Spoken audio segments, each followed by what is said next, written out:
নমস্কার, আমি শম্পা।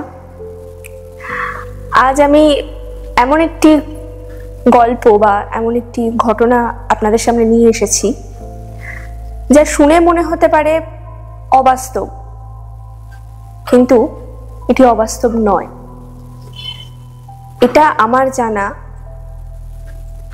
জানা একটি অত্যন্ত রোমহর্ষক কাহিনী, যেটা আমি আমার সামনে ঘটতে দেখেছি।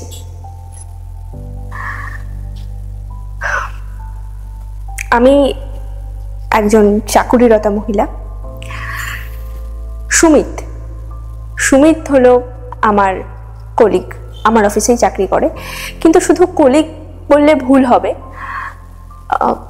অসম্ভব ভালো একজন মানুষ, উচ্ছল হাসি খুশি প্রাণবন্ত একজন মানুষ, এবং আমার সাথে সুমিতের ভীষণ ভালো সম্পর্ক এবং বন্ধুত্বপূর্ণ সম্পর্ক।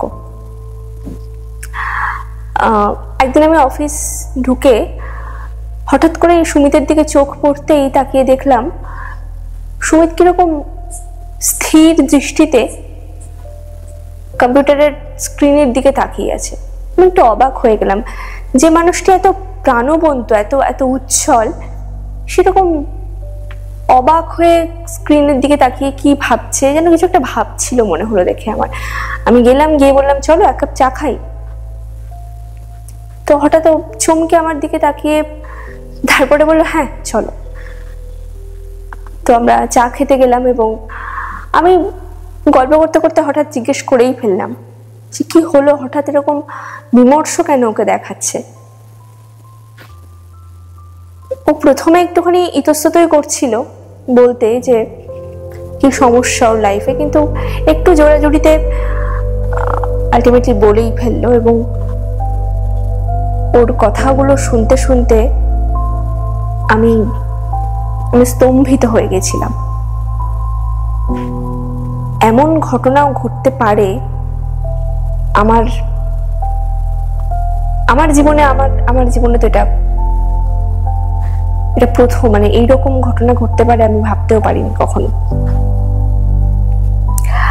সুমিতের কিছুদিন আগেই বিয়ে হয়েছে। ওর ওয়াইফের নাম স্নেহা, খুবই হাসি খুশি প্রাণোচ্ছল একটি মেয়ে। ওর সাথে আলাপ হয়েছিল সুমিতের রিসেপশনে, আমরা গিয়েছিলাম। স্নেহার সুমিতের সাথে বিয়ের আগে আরেকটি জায়গায় স্নেহার বিয়ে ঠিক হয়েছিল, তার নাম গৌরব। ওদের বিয়ের এক সপ্তাহ আগে ওদের বন্ধুরা ওদের নিয়ে একটি পার্টি রেখেছিল, গৌরব এবং স্নেহাকে নিয়ে। তো সেখানে গৌরব অল্প কিছু ড্রিঙ্ক করেছিল। ড্রিঙ্ক করে বাড়ি ফেরার সময় একটা অ্যাক্সিডেন্ট হয় এবং সেই অ্যাক্সিডেন্টে গৌরব মারা যায়। যদিও পুলিশ ইনভেস্টিগেশনে জানা যায় যে একটা খুব বাজেভাবে অ্যাক্সিডেন্ট হওয়াতে গৌরবের মৃত্যু হয়, কিন্তু অ্যাজ ইউজুয়াল গৌরবের বাড়ির লোকজন স্নেহাকেই দায়ী করেছিল। এবং কোথাও না কোথাও স্নেহারও মনে হয়েছিল যে হয়তো তার জন্যেই গৌরবের মৃত্যু ঘটল, এবং ও ভীষণভাবে মুষড়ে পড়েছিল।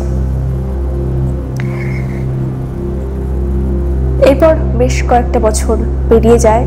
স্নেহা চেষ্টা করে এই সমস্ত কিছুকে ভুলে আবার নতুন করে জীবন শুরু করতে। তারপর কোনোভাবে সুমিতের সাথে স্নেহার পরিচয় হয় এবং ওরা দুজনে একটি সম্পর্কের দিকে এগোয় এবং স্নেহার সাথে সুমিতের বিয়ে হয়। কিন্তু স্নেহার মনের ভিতরে কোথাও গিয়ে একটা বদ্ধমূল ধারণা জন্মেছিল, স্নেহার ভিতরেই হয়তো এমন কিছু খারাপ রয়েছে যা মানুষকে শেষ করে দিতে পারে। সেই কথাই ওদের রিসেপশনের দিন বাসর ঘরে বসে স্নেহা বলবার জন্য উসখুস করছিল সুমিতকে, যদিও সুমিত সেই সমস্ত কথা একেবারে হেসে ফুৎকারে উড়িয়ে দেয় এবং এটা খুব স্পষ্ট করে সুমিত স্নেহাকে জানায় যে এগুলো বিশ্বাস করে না, কারণ পুলিশের যে ইনভেস্টিগেশন হয়েছিল তাতে স্পষ্ট করে বলা ছিল একটা অসম্ভব সাংঘাতিক অ্যাক্সিডেন্টের জন্যই গৌরবের মৃত্যু ঘটেছিল, এবং সেটাই সে বিশ্বাস করে। এবং স্নেহাকে এইটুকু আশ্বস্ত সুমিত করে যে এই সমস্ত কথা সে মানে না এবং ভবিষ্যতেও এগুলোকে সে মানবে না, এবং ওর পাশে থাকবার প্রতিশ্রুতি দেন। তারপর দুজনে মগ্ন হয়ে কখন ঘুমের দেশে পাড়ি দেয় নিজেরাই বুঝতে পারে না।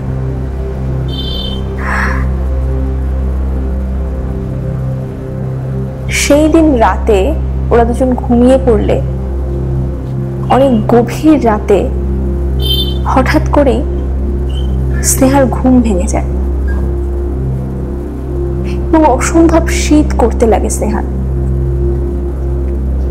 এবং স্নেহা আস্তে আস্তে উঠে বসে সুমিতের দিকে এক দৃষ্টে তাকিয়ে থাকে।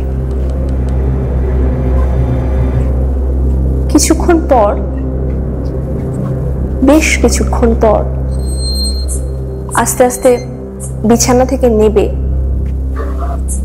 শোবার ঘরের দরজা খুলে সে বাইরে চলে আসে এবং কিচেনের দিকে চলে যায়। তারপর সকাল হয়, সুমিতের ঘুম ভাঙে এবং সুমিত ঘুম ভেঙে দেখে স্নেহা বিছানায় নেই। এমন কিছু অবাকও হয় না। তারপর নিজে ফ্রেশ হয়ে অভ্যাসবশত এক কাপ কফির জন্য কিচেনে চলে যায়। কিচেনে গিয়ে খুব অবাক হয়ে যায়। কিচেনে গিয়ে ও দেখে স্নেহা এক দৃষ্টে তাকিয়ে আছে জানলা দিয়ে বাইরের দিকে,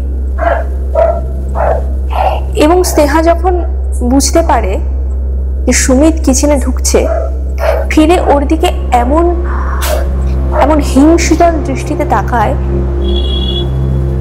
যে সুমিতের সমস্ত দেহ কেমন যেন শিরশির করে ওঠে। সুমিত কেমন যেন ভয় পেয়ে যায় স্নেহার দিকে তাকিয়ে। তার কিছুক্ষণ পরে স্নেহা হো হো করে হেসে ওঠে এবং বলে, কি ব্যাপার, হঠাৎ করে সকালে ঘুম থেকে উঠেই কিছু বলা নেই কওয়া নেই, একেবারে সরাসরি কিচেনে? চেষ্টা করে একটু হেসে ব্যাপারটাকে হালকা করার এবং বলে, না আসলে অভ্যেসবশত একটু কফির জন্য এসেছিলাম। তো স্নেহা বলে, আমিই তো বানিয়ে দিতে পারি কফি। সুমিত বলে, বেশ তো, খুব ভালো। এতদিন নিজের হাতে কফি বানিয়ে খেতাম, এখন কেউ কফি বানিয়ে খাওয়ানোর মতো লোক এসেছে। তো স্নেহা এবং সুমিত 2 কাপ কফি নিয়ে তাদের ড্রয়িং রুমে এসে বসে এবং গল্প করতে থাকে। কিন্তু সুমিত কেমন যেন অবাক হয়ে যায় একটা জিনিস দেখে, যে এক রাতের ভিতরে তো উচ্ছল প্রাণবন্ত একটি মেয়ে কেমন যেন দুর্বল হয়ে গেছে এবং ফ্যাকাশে হয়ে গেছে। ওর চোখগুলো যেন 1 হাত গর্তের ভিতর ঢুকে গেছে।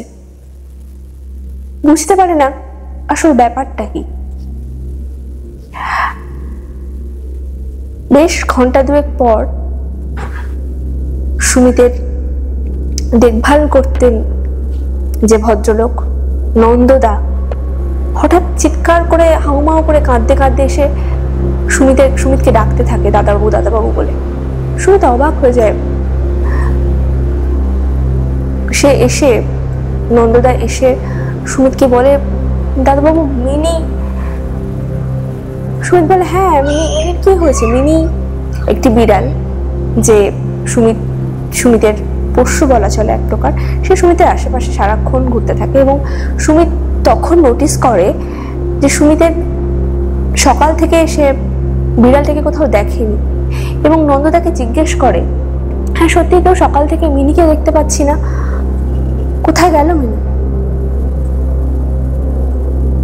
নন্দদা স্পষ্ট করে বলতেই পারে না যে মিনির কি অবস্থা। শুধু গোঙাতে কাঁদতে কাঁদতে বলতে থাকে, গেটের বাইরে মিনি, গেটের বাইরে মিনি। সুমিত বলে, হ্যাঁ কি হয়েছে গেটের বাইরে, কোনো সমস্যা হয়েছে? ও উঠে দেখতে যায় এবং ও দেখে অবাক হয়ে যায়। ও দেখে গিয়ে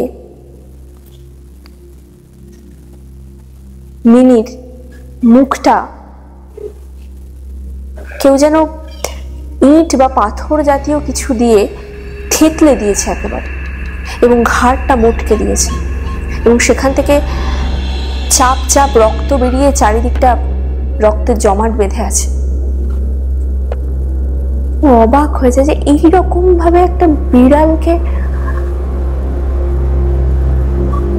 কিছুক্ষণ পরে আস্তে আস্তে স্নেহা ওর পিছনে এসে দাঁড়ায় এবং বিড়ালটার দিকে তাকিয়ে স্নেহা চমকে উঠে চিৎকার করে ওঠে। সুমিতকে আস্তে আস্তে ধরে ভেতরে নিয়ে এসে বসায় এবং শান্ত করে, আর নন্দদাকে বলে যে মিনিকে ওখান থেকে সরিয়ে জায়গাটা পরিষ্কার করে দিতে। এইরকম ভাবে মিনির মৃত্যুতে সুমিত বেশ মুষড়ে পড়ে। বেশ কিছুদিন মন খারাপও থাকে সুমিতের। মনের ভিতর একটাই কথা চলতে থাকে যে এইভাবে একটা বিড়ালকে কে মারতে পারে, কিভাবে ওর মৃত্যু হলো। এর বেশ কিছুদিন পর স্নেহা বাপের বাড়ি যায় এবং সুমিত বেশ একা হয়ে পড়ে বাড়িতে। আর এখন তো মিনিও নেই ওর অবসর সময় কাটানোর জন্য। একা সময় কাটাতে কাটাতে সুমিত কি করবে বুঝতে না পেরে একদিন ঘরের অপ্রয়োজনীয় জিনিসপত্র একটু নাড়াচাড়া করতে থাকে এবং স্টোর রুমে সেগুলোকে রাখতে যায়। গিয়ে দেখে একটা প্লাস্টিকে একটা শাড়ি গুটিয়ে রাখা আছে এবং ও লক্ষ্য করে যে শাড়িটা আসলে স্নেহার। স্নেহা প্রথম দিন যখন ওদের বাড়িতে এসেছিল, বাড়িতে এসে স্নেহা ওই শাড়িটিই পরেছিল। একটু অবাক হয়ে যায়, ও হঠাৎ করে এরকম একটা ভালো শাড়ি একটা প্লাস্টিকের ভিতরে এরকম জড়ো সড়ো করে গোটো করে রাখা আছে। সুমিত শাড়িটাকে বের করে এবং খুলে দেখতে গিয়ে দেখে শাড়িটার বেশ কিছু জায়গায় রক্তের দাগ লেগে আছে। ও বুঝতে পারে না কারণটা কি।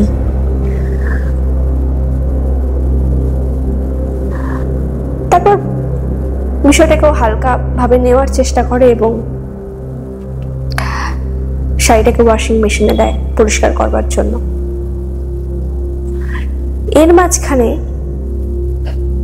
নন্দদা একদিন ওর সাথে কথা বলবার চেষ্টা করে। নন্দদা ওকে জানায় যে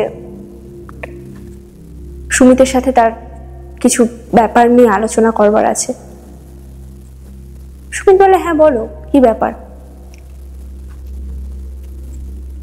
নন্দদা যদি একটু ইতস্তত করতে থাকে, কিন্তু তবুও মনে করে যে হয়তো বিষয়টা সুমিতকে জানানো উচিত তার।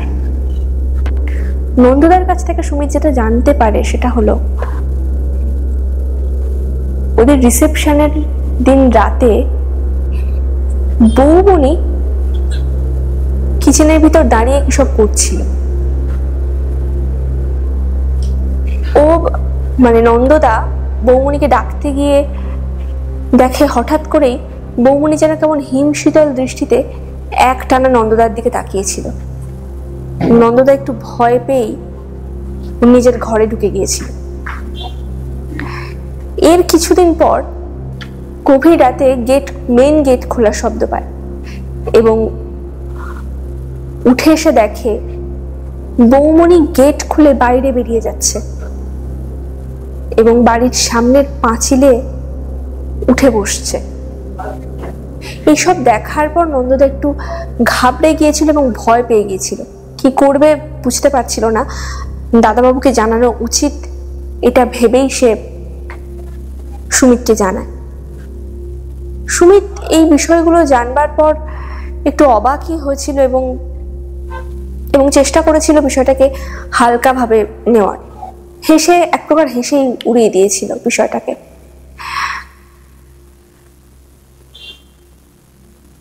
এর বেশ কিছুদিন পর স্নেহা তখনও বাপের বাড়ি থেকে ফেরেনি। সুমিত আর থাকতে না পেরে একদিন কাউকে কিছু না জানিয়েই স্নেহার বাড়িতে চলে গিয়েছিল। এবং স্নেহার বাড়িতে যাওয়ার পর ওর বাবা খুব একটা অবাক হয়নি কিছু না জানিয়ে যাওয়ার জন্য। স্নেহার বাবা সুমিতকে বলেছিল, আমি জানতাম তুমি আসবে। সুমিত খুব অবাক হয়ে গিয়েছিল, এরকম কথা কেন বললো। সুমিত জিজ্ঞেস করেছিল, আপনি কি করে জানলেন যে আমি আসবো? আমি তো কাউকে জানিয়ে আসিনি।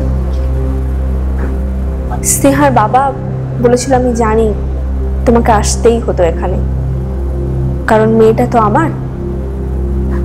সুমিত আরো অবাক হয়েছিল।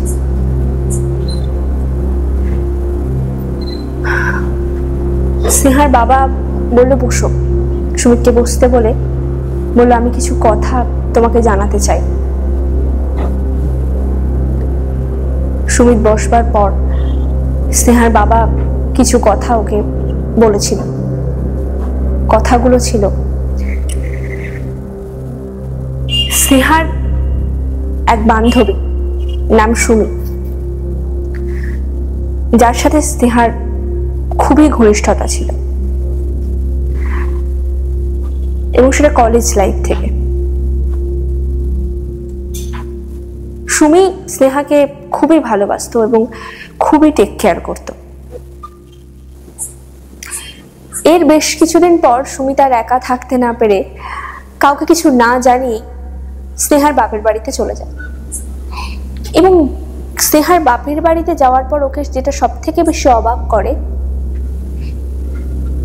স্নেহার বাবা একটু অবাক হন না সুমিতের ওই বাড়িতে যাওয়ার, এবং উনি বলেন যে আমি জানতাম তুমি আসবে। সুমিত অবাক হয়ে জিজ্ঞেস করে, আপনি কিভাবে জানলেন আমি আসবো? আমি তো কাউকে জানাইনি। কিন্তু স্নেহার বাবা বলেন, আমি জানতাম তুমি আসবে আর আমি তোমাকে কিছু কথা জানাতে চাই। সেই কথাগুলো খানিকটা এইরকম ছিল।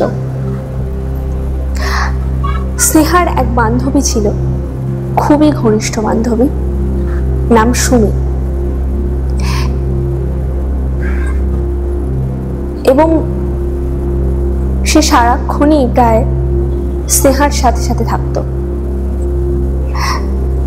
এক প্রকার স্নেহার বাড়িতেই সবসময় থাকতো এবং স্নেহার টেক কেয়ার করা, স্নেহার শরীর খারাপ হলে তার কাছাকাছি সবসময় থাকা, সারাক্ষণ যেন স্নেহার সাথে লেপ্টে থাকতো সুমি। এবং আরো একটা সমস্যা, যেটা স্নেহার সাথে অন্য কোনো মানুষের আলাপ হলে বা অন্য কোনো সম্পর্কে স্নেহা এগোতে চাইলে সুমি ভীষণভাবে পজেসিভ হয়ে উঠতো এবং সেগুলোতে বাধা দিতে চেষ্টা করত। এবং এইগুলো দেখবার পরে স্নেহার বাবা বুঝতে পারেন যে আসলে সুমি সমকামী ছিল। এরই মাঝখানে একদিন সুমি জানতে পারে একটি ছেলে স্নেহাকে প্রপোজ করেছে, এবং সেটা স্নেহা সুমিকে জানায় না। এটা জানবার পরে সুমি অসম্ভব ওর সাথে অশান্তি করে এবং ওর বাড়ি থেকে চলে যায়।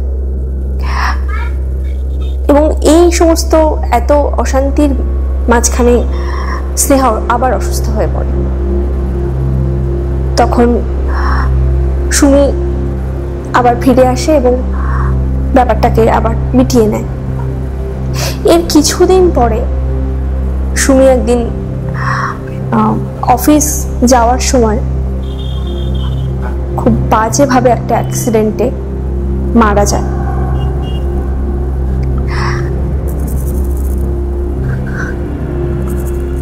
একটা জীবন তো শেষ হয়ে যায়, কিন্তু তার সবটা কি শেষ হয়ে যায় সেই জীবনটার সাথে সাথে? বোধ হয় না।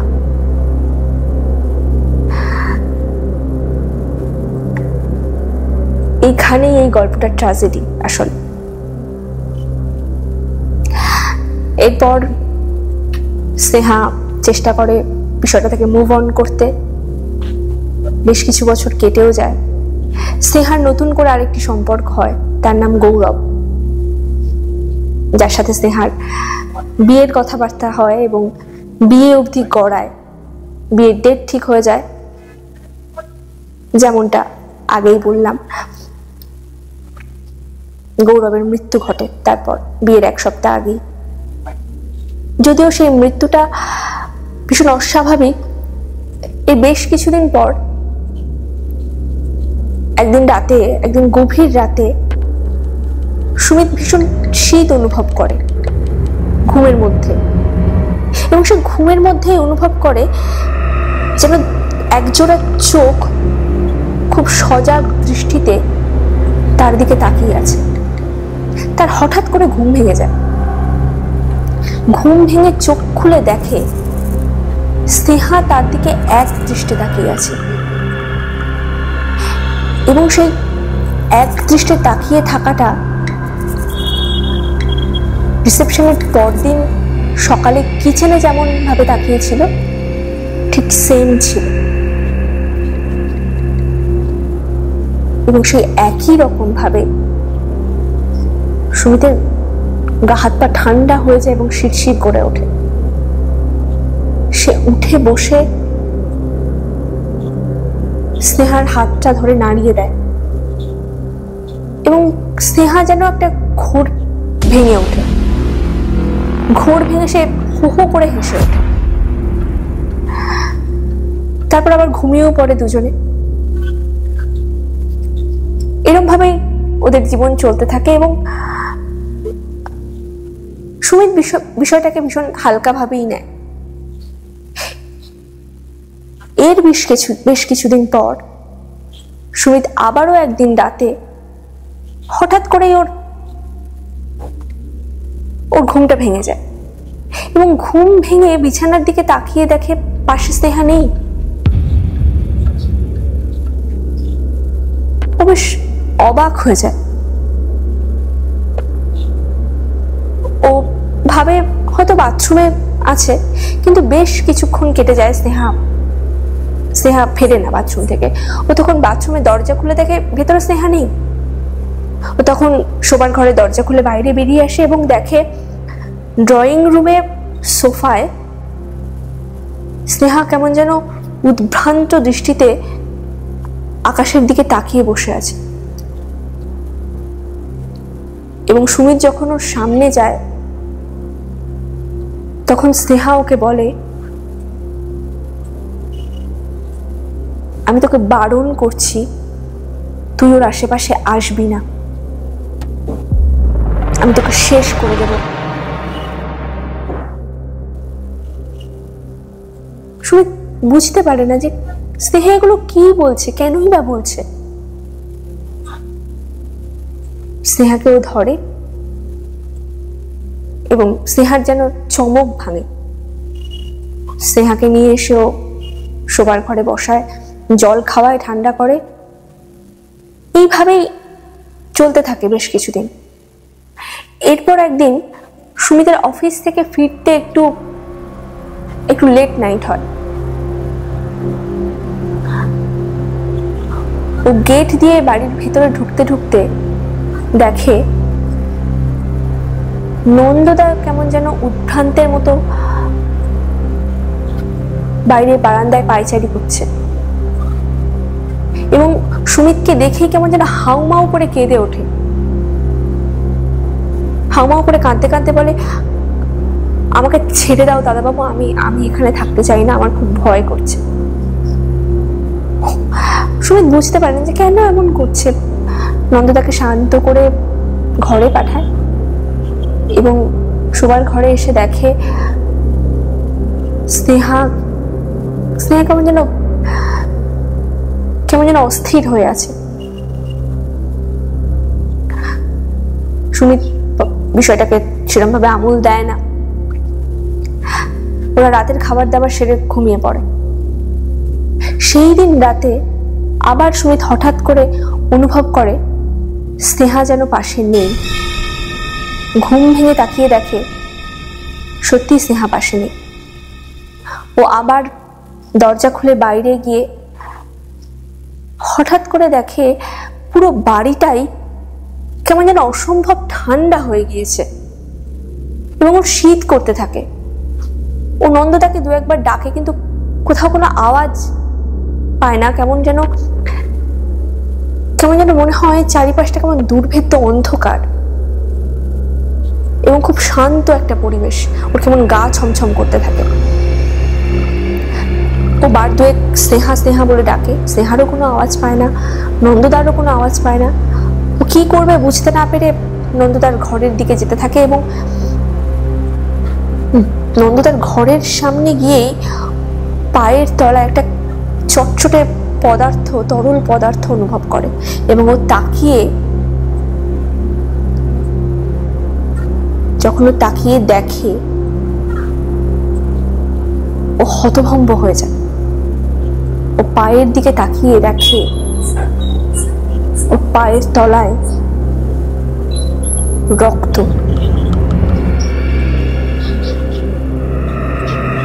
ও হঠাৎ করে দরজা খোলে এবং দরজা খুলেও যেটা দেখলো ও বুঝতে পারেনি যে ও কি করবে, আসলে ওর কি করা উচিত। সুমিত দরজা খুলে দেখে নন্দদা মেঝেতে পড়ে আছে আর গল গল করে ওর গলা দিয়ে রক্ত বেরোচ্ছে। সুমিত কি করবে বুঝতে পারে না। ওর গলা দিয়ে কোনো স্বর বের হয় না এবং ও আরো একটা জিনিস লক্ষ্য করে, নন্দদার বুকের ওপর স্নেহা বসে রয়েছে এবং এমন ভাবে নন্দদার দিকে তাকিয়ে আছে যেন নন্দদা ওর চির শত্রু ছিল। স্নেহা যখন বুঝতে পারে যে সুমিত দরজা খুলে এসে দাঁড়িয়েছে, ও এক ঝটকায় সুমিতের কাছে আসে, সুমিতের গলাটা চেপে ধরতে চায় এবং একটা সাংঘাতিক, একটা অদ্ভুত গলায় বলতে থাকে, আমি তোকেও শেষ করে দেব, আমি কিছুতেই তোকে স্নেহার আশেপাশে আসতে দেব না। সুমিত হতভম্ব হয়ে যায়, সুমিত পাগলের মতো হয়ে যায়। সুমিত কি করবে বুঝতে পারে না সেই সময় এবং ও পালিয়ে যাবে নাকি স্নেহাকে বাঁচাবে নাকি নন্দদাকে দেখবে, পুরো বিহ্বল হয়ে যায় সেই সময়। সুমিত কি করবে বুঝতে না পেরে হাতের সামনে একটা ছুরি পায় এবং সেটাকে নিয়েই স্নেহার গলায় বসিয়ে দেয় এবং স্নেহা চিৎকার করে ওঠে এবং সেই সাংঘাতিক গলার, সুমিত কান ফাটানো আওয়াজ, সেই সাংঘাতিক গলার সুমিত বোধহয় এর আগে কোনোদিনও শোনেনি। এবং চিৎকার করতে করতে স্নেহা বলতে থাকে, তুই আমাকে এইভাবে শেষ করতে পারবি না, আমি তোকে শেষ করে দেব। ও নিজে বুঝতেই পারে না যে ও কি করলো। আর এটা ঘটার সঙ্গে সঙ্গেই স্নেহার গগনভেদী চিৎকার এবং সেই সাংঘাতিক চিৎকার করতে করতে স্নেহা বলে ওঠে যে তুই আমাকে এভাবে শেষ করতে পারবি না, আমি তোকে শেষ করে দেব, আমি তোকে শেষ করে দেব। এবং তারপর যেটা ঘটে, স্নেহা একই রকম ভাবে নন্দদার মতো করে সুমিতের গলাতেও ছুরি বসিয়ে দেয় এবং সুমিতকে শেষ করে দেয়। তারপর নিজেও আস্তে আস্তে মৃত্যুর কোলে ঢলে পড়ে।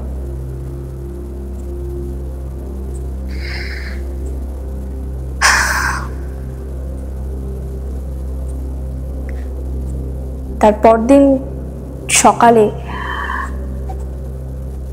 স্নেহার বাবা স্নেহাকে ফোন করতে থাকে, কোনো খবরাখবর পায় না।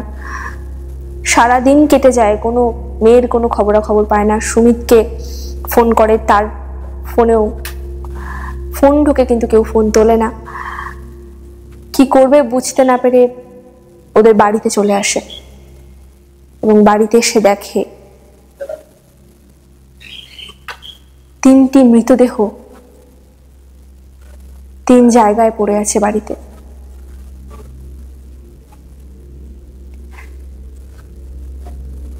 এবং দেখবার পর মেসোমশাই পাগলের মতো হয়ে গিয়েছিল।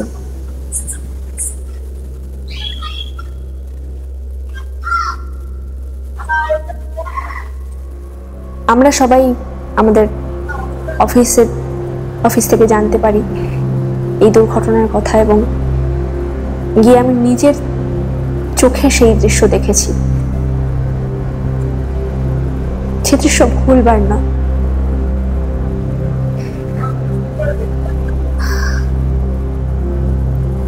আমার কাছে এই ঘটনা আজও অবিশ্বাস্য লাগে, কিন্তু একে আমি অবিশ্বাস্য বলবো কিভাবে?